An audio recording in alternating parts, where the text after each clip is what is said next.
हाय दोस्तों, मैं सुनील सर अपने इस YouTube चैनल स्टडी 360 में आपका स्वागत करता हूं। जैसा कि पिछला वीडियो जो मैंने बनाया था उसमें मैंने आपको जो है पराग कोश के पूरे डेवलपमेंट को दिखा दिया कि कैसे पराग कोश से पॉलन ग्रेन बनता है मदर सेल से। उन सब चीज़ों को मैं समझाया था। उसके बाद का ये वीडियो है जिसमें मैं ये देखेंगे कि पॉलन ग्रेन किस प्रकार से पॉलन ग्रेन जो है किस प्रकार से अपना जो है यू पॉलन ट्यूब बनाता है। पॉलन ट्यूब बना के वर्तिकाग्र पे जाके डायनोसियम के वर्तिकाग्र पे जाके वो किस तरह से फर्टिलाइजेशन करता है। तो वहां तक हम लोगों को नहीं जाना, हम यहाँ पे जर्मिनेशन को पढ़ रहे हैं। क्या पढ़ रहे हैं? पराग कण के अंकुरण की अवस्थाएं को पढ़ना है हमको। तो कैसे पराग कण बना है, इससे पहले हम ये पिक्चर देख लेते हैं। आपको पता है इस पिक्चर में पिछली वीडियोज में ही था कि ये जो है परिपक्व पराग कोश है जो जिसमें से पॉलन ग्रेन क्या हो चुका है, रिलीज हो रहा है। देखिए पॉलन ग्रेन क्या हो रहा है, रिलीज हो रहा है। अब ध्यान समझिएगा, ये जो इमेज बनी है ये सब पराग कोश के टाइप हैं, अलग अलग प्रकार के पराग कोश हैं। किसी में सीधे फटता है। देखिए फटने का मतलब कौन फटता है, पहले इसको समझ लेते हैं हम। आपको पता है प्रपूसी कोशिकाएं हम लोग पढ़े थे, प्रपसु कोशिकाएं पढ़ा था हमने। कहाँ थे ये प्रपोसी कोशिकाएं? जो है हाइपोडर्मिस, हाइपोडर्मिस एपिडर्मिस के जस्ट नीचे क्या था आपका, हाइपोडर्मिस में कुछ कोशिकाएं जो बड़ी हो गई, उसका जीवद्रव्य गाढ़ा हो गया, उसके केंद्रक स्पष्ट हो गए, उन्हीं को हम लोग कौन सी कोशिका बोलते थे, प्रपोसी कोशिकाएं। ये जब पहले डिवीजन करती है तो इसमें दो लेयर बनाती है। कितने लेयर बनाती है? दो लेयर बनाती है। ऊपर वाली लेयर को हम लोग जो है बोलते हैं प्राथमिक, प्राइमरी, प्राथमिक भित्तीय, प्राथमिक भित्तीय कोशिका, प्राथमिक भित्तीय कोशिका परितः विभाजन करती है प्रपोसी कोशिका। और नीचे वाली जो है आपकी माइक्रोस्पोरोजेनेसिस कोशिका, माइक्रोस्पोरोजेनेसिस कोशिका सेल, लघु बीजाणु जनन कोशिकाएं, ये दोनों। इसके बाद जो है भित्तीय कोशिका बताया था 1 से 5 लेयर में जाती हैं, जिसमें मेनली जो है 3 लेयर दिखाए गए थे। सबसे ऊपर था एंडोथीसियम, कौन था आपका? एंडोथीसियम था। उसके नीचे था आपका मिडिल लेयर, 2 से 3 लेयर की मिडिल लेयर, और सबसे नीचे था आपका टेपिटम। क्या था आपका? टेपिटम, जो कि मल्टी न्यूक्लिएटेड होती थी, लंबी लंबी मल्टी न्यूक्लिएटेड होती थी। और मिडिल लेयर शीघ्र ही खत्म होके माइक्रोस्पोर मदर सेल में क्या होता है, न्यूट्रिशन में, माइक्रोस्पोर यानी पॉलन के लिए जो है न्यूट्रिशन यानी पोषण में खत्म हो जाती है। सबसे पहले मिडिल लेयर खत्म होता है, उसके बाद टेपिटम खत्म हो जाता है। अब कुछ जो है मदर सेल भी खत्म हुए थे, बाकी फंक्शनली मदर सेल ही किस में बदलते हैं आपके, पॉलन ग्रेन में बदलते हैं। किस में बदलते हैं आपके? पॉलन ग्रेन में बदलते हैं। पॉलन ग्रेन में कोई भी कोशिका कैसे, हाँ यहाँ पे देखिए बचा क्या रह गया, एंडोथीसियम। क्या बचा रह गया आपका? एंडोथीसियम बचा रह गया, एंडोथीसियम। और एंडोथीसियम के ऊपर जो लेयर थी वो थी आपकी एपिडर्मिस। ये दोनों बस देखिए पूरी कोशिका में अगर देखा जाए तो वैस्कुलर बंडल, और सबसे बाहर कौन है? एंडोथीसियम, सॉरी सबसे बाहर एपिडर्मिस, उसके जस्ट नीचे एंडोथीसियम बस बचा रह गया। बाकी जो हमारी मदर कोशिकाएं थी, जो इसमें मदर कोशिकाएं थी, बीजाणु जनन मदर कोशिकाएं, बीजाणु जनन मदर कोशिकाएं, वो जो है एक कोशिका जो कि 2n नंबर होती है। क्या होती है? 2n number. इसका होता है डिवीजन। क्या होता है? डिवीजन। तो एक से ये बनती है 2 n नंबर्स के। कितने नंबर्स के? n नंबर्स के। फिर इनका समसूत्री विभाजन होता है, तब ये बनती है 1 2 3 4। और सब कितने नंबर के होते हैं? n नंबर्स के। देखिए यहाँ पे जो हुआ ये अर्धसूत्री विभाजन यानी मियोसिस हुआ, और यहाँ पे आपका हुआ माइटोसिस, समसूत्री विभाजन। और सूत्री विभाजन मतलब जिसमें गुणसूत्रों की संख्या क्या हो जाए, आधी हो जाए। यहाँ गुणसूत्रों की संख्या 2n नंबर से, डिप्लॉयड था, द्वितीय द्विसूत्री था, डिप्लॉयड, ये डिप्लॉयड था। यहाँ पे ये क्या हो गया, हैप्लॉयड हो गया। क्या हो गया? हैप्लॉयड हो गया। और ये सब हैप्लॉयड चतुष्क, जिसका पिछले वाले वीडियो में मैंने चतुष्क का डेवलपमेंट बताया था, जिसमें टेट्राहेड्रल, आइसोहेड्रल, लाइन और टी शेप, ये सब मैंने बताया था। तो ये 2n नंबर इस शेप के 4 बनते हैं। अब ये चारों जो अलग अलग हैं, ये चारों क्या है आपके? पॉलन ग्रेन है, सब अलग हो जाते हैं। सब चारों अलग अलग क्या है? पॉलन ग्रेन है। अब मैंने बताया था जो टाइफा का पौधा होता है उसमें जो है ये एक ही में चिपके रहते हैं, इसलिए इसको कंपाउंड पॉलन ग्रेन कहते थे। ध्यान समझिएगा, इस चारों को अलग अलग अलग करते थे, ये सब अलग अलग पॉलन ग्रेन है। और इसका स्फुटन, इस पराग कोश का स्फुटन कैसे हुआ है वो यहाँ दिखाया गया। कैसे स्टोमियम, स्टोमियम बता दें जहां जो है एंडोथीसियम थोड़ी सी पतली होती है, एंडोथीसियम थोड़ी सी पतली होती है और उसी को हम लोग क्या बोलते थे, स्टोमियम बोलते थे। क्या बोलते थे, स्टोमियम। कैसे ये फटता है, क्या करता है एंडोथीसियम, सूख जाता है, ड्राई हो जाता है। सूखने की वजह से क्या होता है, वो अ, अंदर की तरफ दबता है और दबने की वजह से क्या हो जाता है, फट जाता है स्टोनियम की जगह पे, जहां से क्या मुक्त हो जाते हैं, सारे परागकण मुक्त हो जाते हैं। यहाँ पर अगर सीधी फटे, स्लिट साइड शेप में फटे तो ये शेप है। ऊपर कोष के जैसे रिलीज होते हैं, पॉलन ग्रेन ही रिलीज हो रहा है स्लिट के थ्रू, ये सब अंदर पॉलन ग्रेन भरे हैं, सब रिलीज होगा। यहाँ ऊपर पोर से रिलीज होगा और इसमें जो है बीच से फटता है, यहाँ से भी क्या रिलीज होगा, पॉलन ग्रेन रिलीज होगा और यहाँ पे वॉल्व की तरफ फटते हैं। किसकी तरफ, वॉल्व की तरफ, ऐसे वॉल्व की तरह ऐसे करके फटते हैं। यहां से कौन रिलीज होता है, यहां से भी पॉलन ग्रेन रिलीज होता है। तो ये फिगर क्लियर हो गया, ये क्लियर। अब इसको देखना है हमको।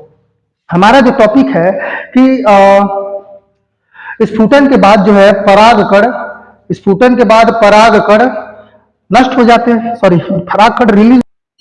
तो मैंने कहा आपसे जो पॉलन ग्रेन होता है वो रिलीज स्वतंत्र हो जाता है।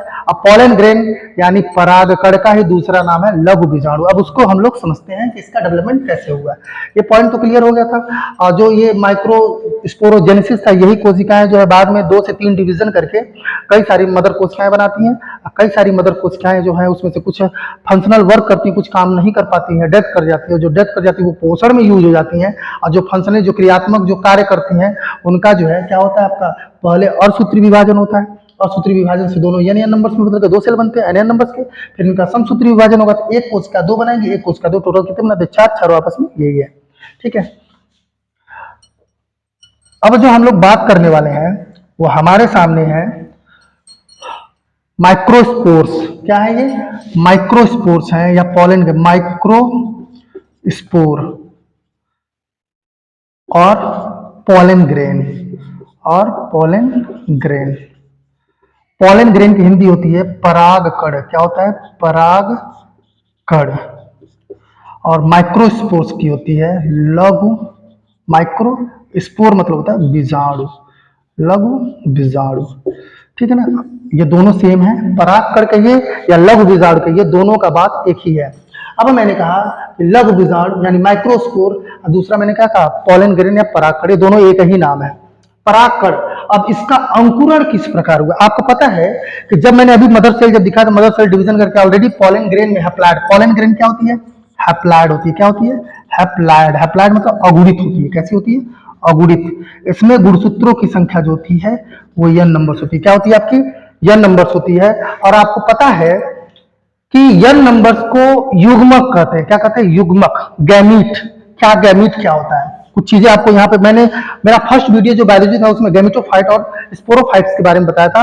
फिलहाल यहाँ पे मैं बता दूं क्या होता है गैमेटोफाइट, गैमेटोफाइट, और दूसरा होता है स्पोरोफाइट।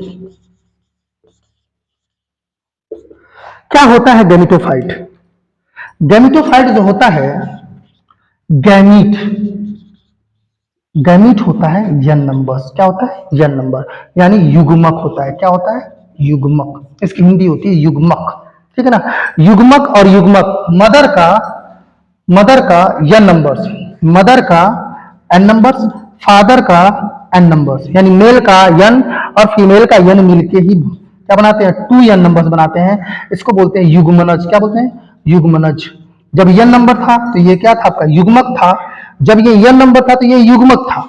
जब n दो मिल गए, मेल और फीमेल, मैंने कहा था जो अर्धसूत्री विभाजन होता है इसको sexual sorry reproductive cell division भी बोलते हैं। रिप्रोडक्टिव सेल डिवीजन मतलब रिप्रोडक्शन के लिए सेल डिवीजन होता है, क्योंकि वहां पे 2n नंबर से n नंबर हो जाए। आप बताइए मुझे कि अगर जो है इस तरह से मान लो एक मदर और एक फादर, प्लांट की बात कर लेते हैं या ह्यूमन बींग्स की, किसी की बात कर ले, गुणसूत्रों की संख्या जो होती है वो हमेशा पेयर में होती है। एक n नंबर मदर से आता है और एक n नंबर फादर से आता है। अब आप बताइए अगर इस तरह से अगर एक n ना होकर 2n पूरा देता, 2n देता तो कितना, बच्चे में कितना होता, 4n। उसकी भी शादी होती, उसके भी कितना, 4 4 8 उसके बाद 8 8 16, इस तरह से गुणसूत्रों की संख्या तो बढ़ती ही चली जाएगी। ऐसा नहीं होता है, यहाँ पे गुणसूत्रों की संख्या आधी होती है। इसीलिए बच्चे के अंदर जो गुण होते हैं, मदर और फादर के दोनों किसी एक का ही करेक्टर होता है। पौधों में भी सेम टू सेम है कि यहाँ पे जो होता है गैमीट, गैमीट मतलब यन नंबर्स, यन नंबर्स, ये गैमीट ही सारे, ये गैमीट ही तो है, सारे गैमीट है। गैमीट ही, गैमीट को ही क्या बोलते हैं, जिसमें लाइफ में यन नंबर्स हो, जिसकी जीवन किसमें चल रही हो, यन नंबर्स में, उसको हम बोलेंगे क्या, गैमिटोफाइट बोलेंगे। हिंदी में होगी युग्मकोद्भिद, क्या होगा, युग्मक, और गैमिटोफाइट होगा युग्मकोद्भिद, युग्मकोद्भिद। ध्यान समझिएगा, ये युग्मकोद्भिद है, ठीक है। अगर जब ये 2n नंबर से युग्मनज बना लेंगे, पहला सेल बना है, अभी जैसे पहला फर्टिलाइजेशन होकर पहला यन, फर्टिलाइजेशन मतलब निषेचन, निषेचन होने से 2n नंबर्स मिलके पहला 2n एक सेल बना है। बाद में वही सेल डिवीजन कर करके पूरी बॉडी का निर्माण करता है। तो मैं कह रहा हूं कि पहला 2n नंबर्स, अब ये किसमें चला गया, स्पोरोफाइट में, स्पोर बन गया, स्पोरोफाइट्स में चला गया। किसमें चला गया आपका, स्पोरोफाइट में, जिसे स्पोर मतलब होता है बीजाणु और फाइट्स मतलब होता है उद्भिद। इसको बोलते हैं हम बीजाणु उद्भिद बोलते हैं। क्या बोलते हैं हम इसको, बीजाणु उद्भिद बोलते हैं, ठीक है ना। इसको बोलते हैं हम लोग क्या, बीजाणु उद्भिद, और इसको क्या बोलते हैं, युग्मकोद्भिद। अब आप बताइए, अब तक पूरा पौधा, यहाँ तक कि फ्लावर्स सब माइक्रोस्पोर मदर सेल को छोड़ के, मदर सेल भी 2n नंबर था, पूरी बॉडी उसकी जो है पौधे की सब 2n नंबर था, यानी बीजाणु उद्भिद था। 2n नंबर थे सब, पूरे क्या क्या 2n नंबर थे, यानी पूरा पौधा, पत्ती, जड़, तना, सब 2n नंबर्स था। यन नंबर्स कहाँ हुआ है, यन नंबर्स हुआ है आपका पॉलन ग्रेन हुआ है। सबसे पहला कौन हुआ है, पॉलन ग्रेन हुआ है। तो पॉलन ग्रेन को आप कह सकते हैं कि यह युग्मकोद्भिद की प्रथम कोशिका है। प्रथम कोशिका क्यों, युग्मकोद्भिद, जाहिर है कि युग्मकोद्भिद की शुरुआत ही पॉलन ग्रेन से शुरू होती है। तो युग्मकोद्भिद की शुरुआत यानी गैमिटोफाइट की शुरुआत कहाँ से होती है, पॉलन ग्रेन, क्योंकि वही पहला बॉडी का जो पार्ट बना है किस नंबर में बना है, यन नंबर से बना है। इसको हम लोग क्या बोलते हैं, युग्मकोद्भिद का प्रथम कोशिका, युग्मकोद्भिद का प्रथम कोशिका, क्योंकि ये है आपका पॉलन ग्रेन। अब ये पॉलन ग्रेन के बारे में समझते हैं हम लोग। तो पॉलन ग्रेन को समझने के लिए सबसे बड़ी चीज है कि पॉलन ग्रेन का गुणसूत्र कितना है, यन नंबर्स है। गुणसूत्र क्या है आपका, यन नंबर्स है। इसमें अगर आप देखेंगे तो 2 लेयर होती है, कितनी लेयर होती है, 2 लेयर, एक बाहर की लेयर होती है, एक अंदर की होती है। बाहर की लेयर को एक्साइन कहते हैं, क्या कहते हैं, एक्साइन, एक्स, एक्सो, एक्सो पड़ा है, एक्सो, एक्सो मतलब बाहर, सबसे बाहर की, वाह कठोर जो खुरदरा पार्ट होता है, इसको जो वाह खुरदरा पार्ट है, इसको हम लोग क्या बोलते हैं, एक्साइन बोलते हैं, जिसकी हिंदी होगी वाह आवरण। क्या होगी इसकी हिंदी, वाह आवरण। ये है आपका एक्साइन हो गया सबसे बाहर का लेयर, ये क्या हो गया आपका, एक्साइन हो गया, पूरा ये एक्साइन है। और इसको क्या बोलते हैं हम लोग, इंटाइन बोलते हैं। क्या बोलते हैं, इंटाइन, अंतःचोल, इसको इंटाइन बोलते हैं, अंतःचोल बोलते हैं। इसको क्या बोलेंगे, अंतःचोल, अंतःचोल यानी इंटाइन। और बाहर का होगा वाह्य आवरण।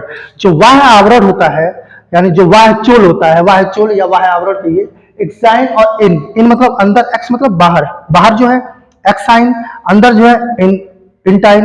एक्साइन को बोलते हैं वाह्यचोल और इंटाइन को बोलते हैं अंतःचोल। जो वाह्यचोल होता है ये स्पोरोपोलेनिन नामक प्रतिरोधक वसीय पदार्थ का बना होता है। क्या होता है स्पोरोपोलेनिन, पोलेनिन क्या होता है भाई, ये जो होता है ये केमिकली और मिट्टी में जाने के बाद इसके ऊपर कोई असर नहीं पड़ता है, ये इसीलिए इसके ऊपर ये आवरण होता है। ये बहुत ही जो है वसीय पदार्थ है, बहुत ही ज्यादा कठोर पदार्थ है।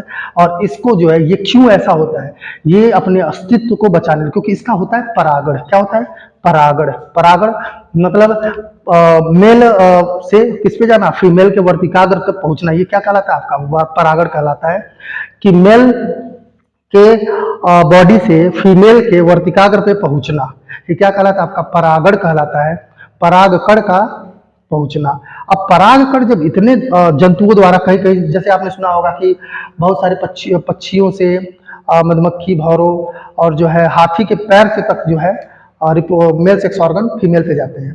तो ध्यान समझिए, इतनी हैवी शरीर से जब दूसरे बॉडी पे जाएगा तो जाहिर है कि उसके बाहर कोई क्षति ना हो, इसलिए जो वाह्यचोल होता है वो बना होता है आपका किसका, स्पोरोपोलेनिन का। याद रखिएगा, बहुत इंपॉर्टेंट लाइन है, स्पोरोपोलेनिन का वाह्यचोल बना होता है। जबकि जो अंतःचोल होता है वो पैक्टोसेलुलोज का बना होता है। किसका बना होता है, पैक्टोसेलुलोज।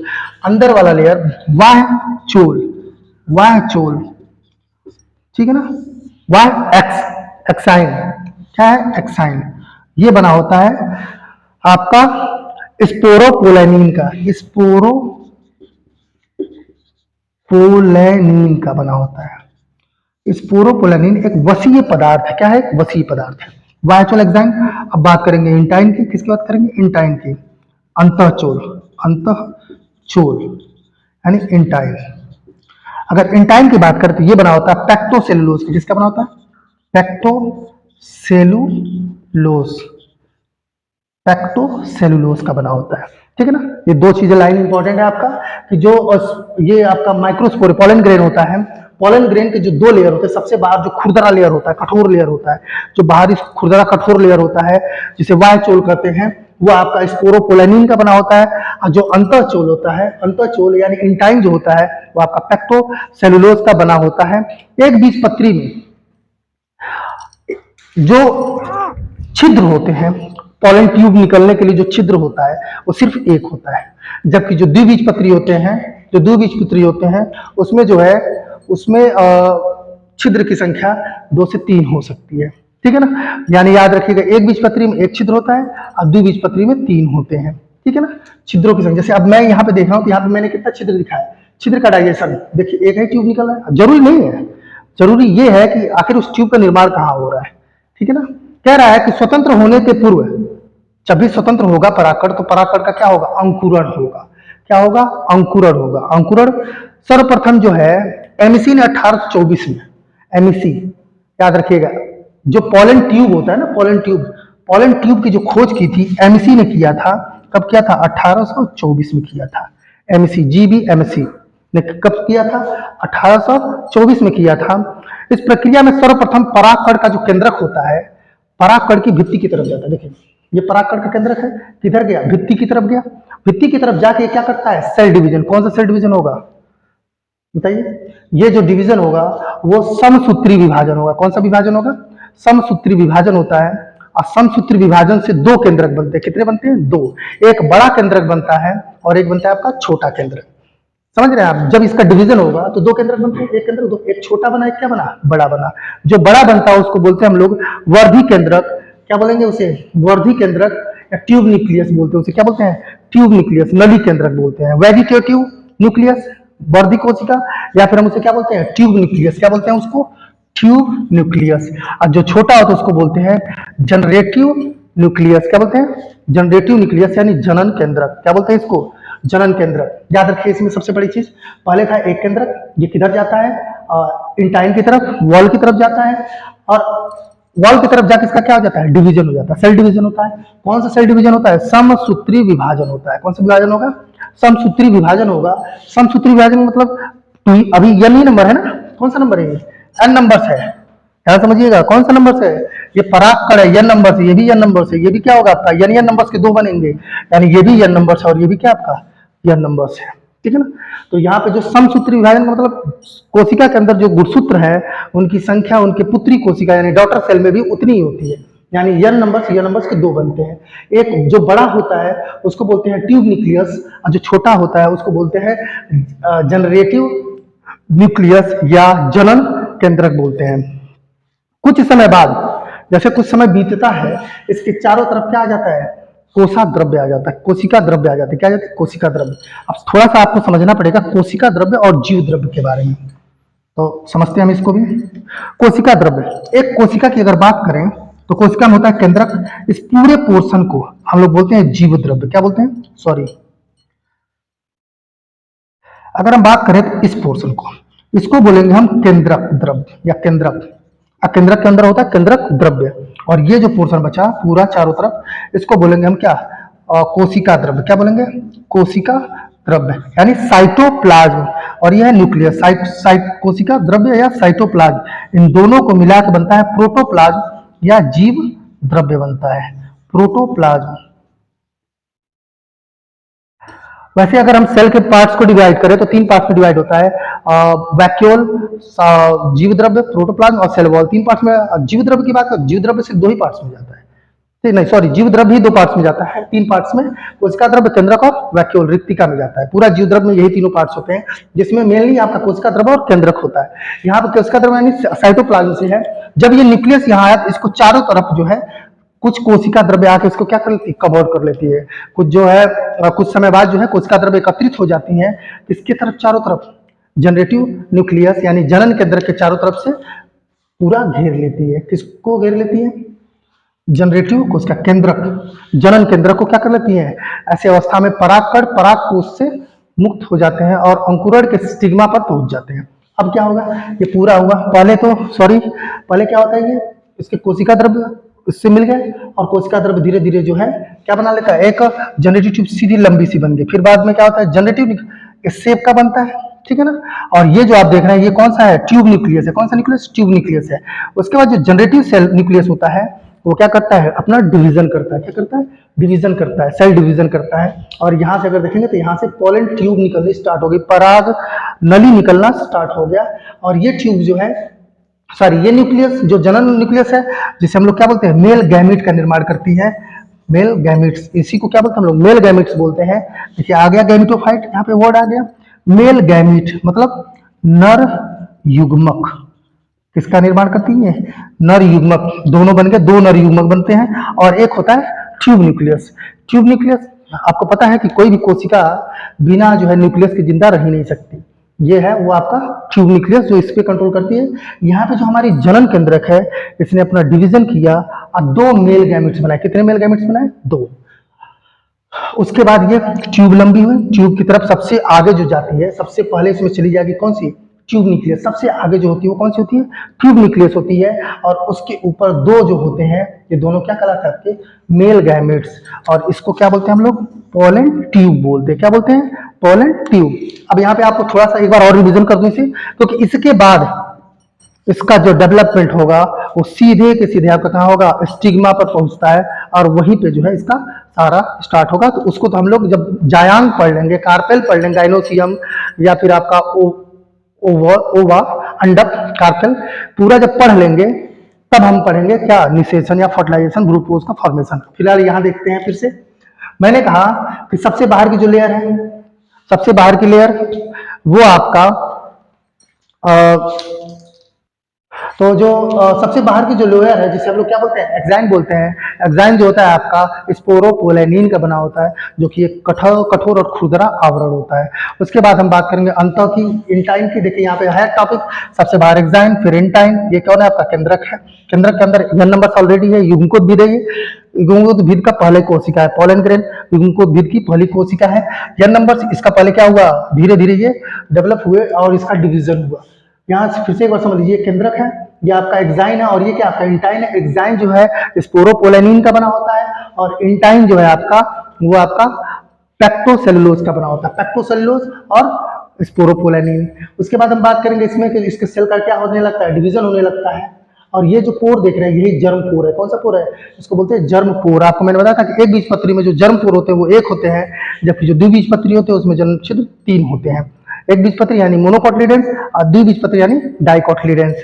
पराग नली की बात करें, पराग नली की खोज एमसी 1824 में किया था। पराग नली क्या 1824 एमसी ने किया था। किसने किया था? एमसी। इसका जो है सेल डिवीजन होता है, सेल डिवीजन होकर 2 n नंबर्स में बदल जाते हैं। 2 सब समसूत्री विभाजन यानी माइटोसिस होता है भाई, क्योंकि ऑलरेडी ये n नंबर है। क्या n का भी आधा करेंगे क्या? नहीं, n को यही रखना है। उसका क्या होगा? समसूत्री विभाजन होगा। 2 n नंबर्स में टूटेंगे, एक बड़ा बनता है और एक छोटा बनता है। जो बड़ा बनता है उसको ट्यूब न्यूक्लियस बोलते हैं, जो छोटा बनता है उसको हम जनरेटिव न्यूक्लियस यानी जनन केंद्रक बोलते हैं, जबकि ट्यूब न्यूक्लियस को नली को केंद्रक भी बोलते हैं। यहाँ ध्यान दीजिए, कुछ समय बाद, जैसे कुछ समय बीतता है, कुछ समय बाद जो होता है, जो जनन केंद्रक होता है उसके चारों तरफ कोशिका द्रव्य जो है आके घेर लेती है, ठीक है ना। और ऊपर ट्यूब न्यूक्लियस ऊपर ही रहता है। उसके बाद ये क्या करती है? सतह से आके चिपक जाती है। किससे चिपक जाती है? सतह से ट्यूब जैसी संरचना बनाती है। उसके बाद ये जीव द्रव्य के साथ घूम के क्या करती है? ये यहाँ पे अपना सेल डिवीजन करती है, वो भी समसूत्री विभाजन करती है। और समसूत्री विभाजन करके कितनी बना लेती है? 2 जो है मेल गैमेट्स बनाती हैं। क्या बनाती है? 2 जो है मेल गैमेट्स बनाएंगी। अब 2 क्यों बनाती है मेल गैमेट्स? सिंपल सी बात, एक होना चाहिए, 2 क्यों बना रही है? इसके बारे में आप जब फर्टिलाइजेशन होगा तब आप समझेंगे, क्योंकि इसमें 2 n नंबर्स और 3 n नंबर्स दोनों बनते हैं। मैंने बताया था ट्रिप्लैड और डिप्लैड दोनों से कोशिकाएं बनती हैं। ध्यान समझिएगा। मेल गैमेट्स बना, मेल गैमेट्स में सबसे पहले ट्यूब, जो पराग नली थी, जो लंबी हुई पराग नली में सबसे आगे जाता है क्या आपका ट्यूब न्यूक्लियस, यानी जो है पराग केंद्रक जाता है, ट्यूब सॉरी नली केंद्रक जाती है, और उसके पीछे दोनों मेल गैमेट्स जाते हैं, और इसके बाद इसका जो विकास होता है वो आपका जायांग के वर्तिकाग्र पे होता है, यानी जो है ये अंडक के स्टिग्मा पर पहुंचते हैं। और उसके बाद क्या होगा हम अपने नेक्स्ट वीडियो में देखेंगे। नेक्स्ट वीडियो में पहले हम बताएंगे आपको स्त्री केसर के बारे में, गैमेटोफाइट सॉरी स्त्री केसर का गैमेटोफाइट देखेंगे, स्त्री केसर का आपका उसका संरचना शेप सब कुछ देखेंगे। प्लीज़ लाइक, सब्सक्राइब और शेयर करना ना भूलिए। Thank you.